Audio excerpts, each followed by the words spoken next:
Hello, and welcome to another edition of Ghostly Stories, brought to you by Half Past Dead Paranormal Radio. This story is called Don't Sell My House, as retold by S.E. Slouser.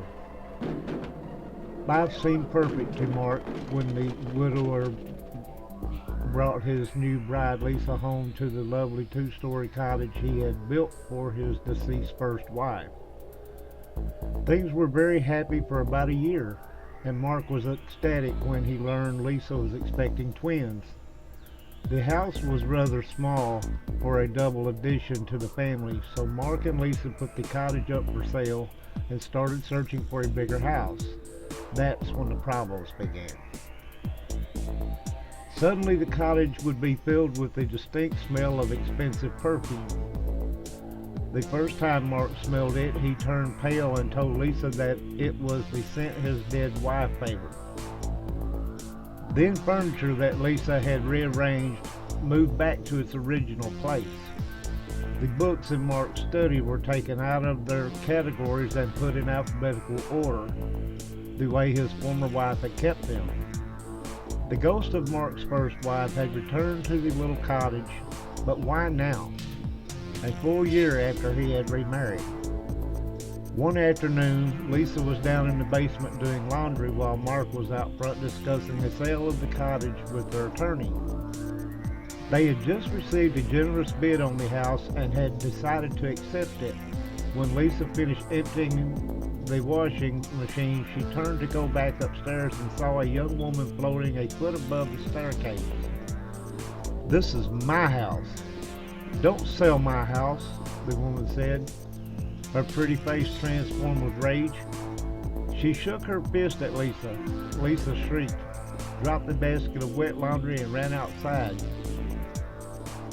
Slamming the basement door behind her, Lisa locked it and sat down on the lawn, gasping for breath.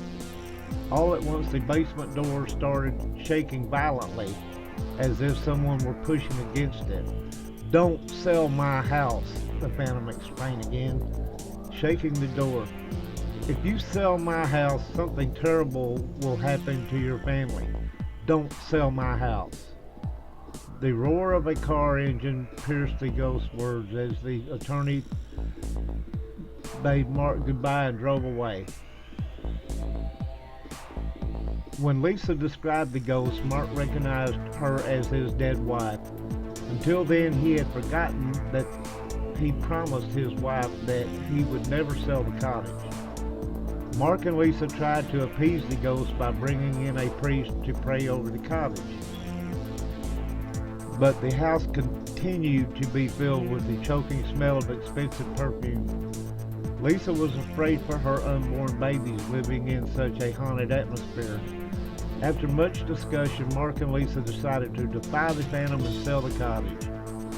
On the night following the family's move, Lisa was struck with a terrible pain in her abdomen. Mark rushed to the hospital where she gave birth to the twins who were stillborn.